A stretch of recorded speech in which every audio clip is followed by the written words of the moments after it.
Hello and welcome to this week's edition of the Bible in the News. This is Tim Billington joining you. We look this week at Israel's Operation Rising Lion, and actually the Americans' operation now as well, because they've joined in and taken out the 3 difficult-to-get nuclear sites. On October 7th, 2003, we saw one of perhaps Israel's greatest setbacks they've ever experienced since their founding. Thousands of Hamas terrorists stormed across their border from Gaza and committed a massacre.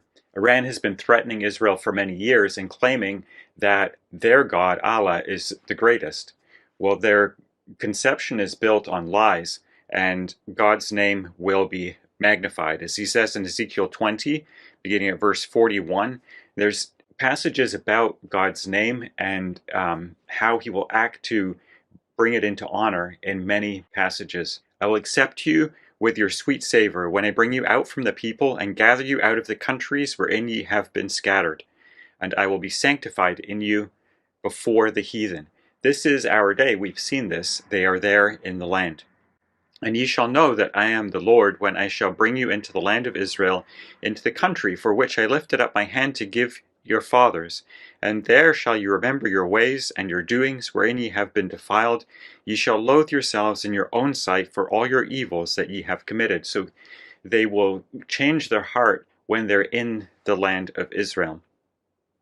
And ye shall know that I am the Lord when I have wrought with you for my name's sake, not according to your wicked ways, nor according to your corrupt doings, O you house of Israel, saith the Lord God.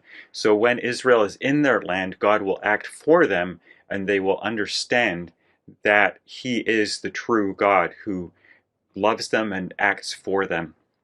When we turn and look at Iran's missile program, they had developed missiles, and a lot of very powerful missiles that would cover quite a large area. And this is part of the reason why nobody wanted to stand up and help Iran, and why many of the regional forces, the regional powers, were against them also. They felt threatened by them, and nobody really wanted them to have a nuclear weapon, maybe except for Hamas. They were building many missiles a day, which were a great threat to Israel, as we've seen. Just a trickle have got through. But if there had been many more, it could have been absolutely devastating. As we've seen, each one can take out quite a large chunk, a good part of a city block, multiple houses, with just one getting through. Iran had the capacity to send thousands before this. This is why Israel was so concerned when the war started and locked down the entire country and sent everybody into bomb shelters. Iran was a threat to many other places as well, and committed or attempted to commit many terrorist attacks in many places around the world. As we talked about last week, Israel launched this great operation, Rising Lion, as they've called it, against Iran, and it's now being called one of the greatest successes Israel has had since 1967. We'll have a little look at why that might be. One amazing thing that happened is Israel's assassinations against Iran's military leaders was so successful that there was actually nobody to give the command to respond to Israel, which gave Israel a window of 20 hours to take out launchers and cripple that missile capability that they had. So when the barrage came, instead of thousands, it was hundreds, which was still devastating and still terrible, and many were injured, and a number of Israelis have been killed.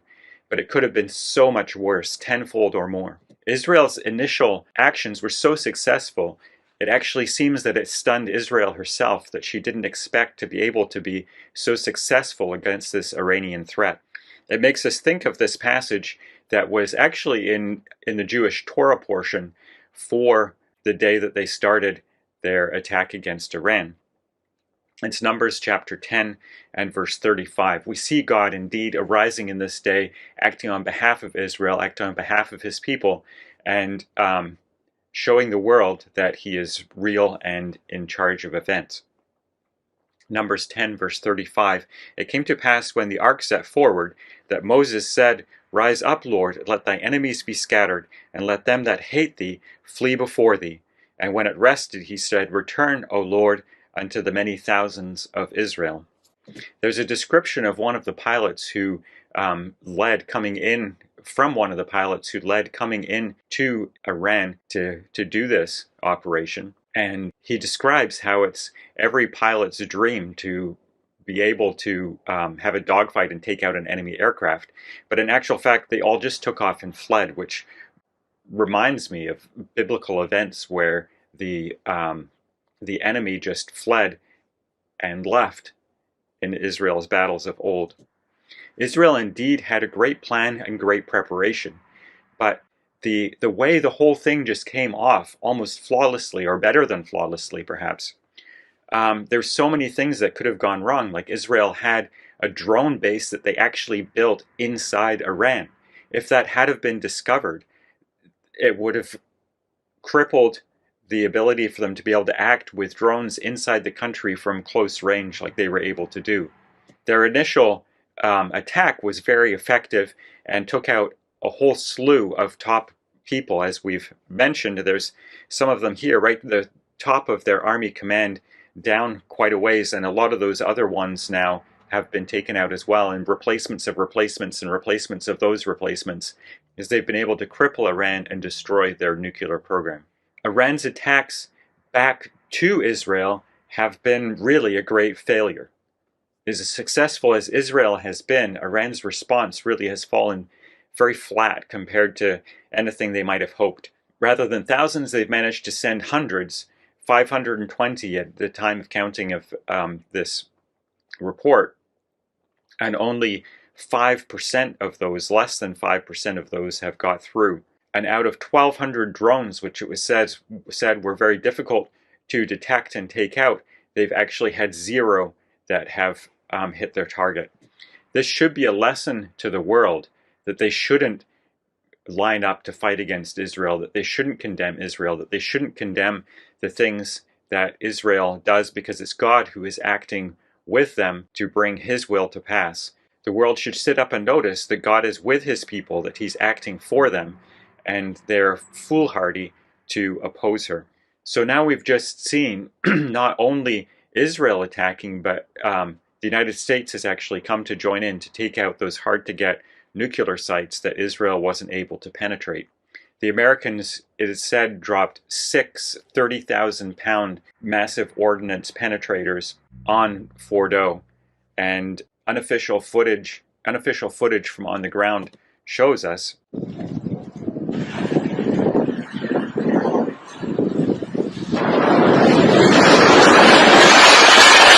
that was one person's phone shot, and here's another one.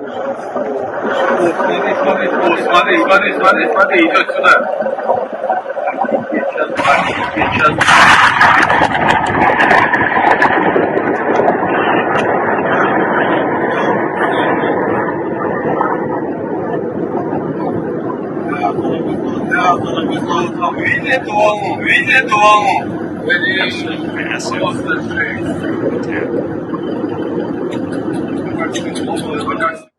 So when Netanyahu launched this operation, he called it Rising Lion, and he put a note in the Western Wall, as Dave mentioned last week, and the note's here again for you. And it quotes Balaam's prophecy about Israel rising up as a lion. Well, there's another potential meaning as well, as relevant and important as that is.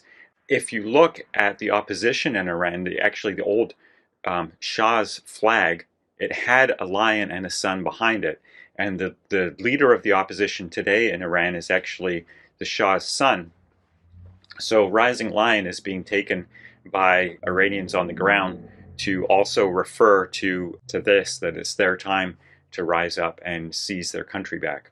And there is all the signs of an uprising in Iran. There's been reports of army defections and many who are opposing the Ayatollahs and calling out against them. And as we know, it's God that sets up and removes kings. So what is God doing? What does the Bible have to tell us about what's going on and what we might be able to expect to see?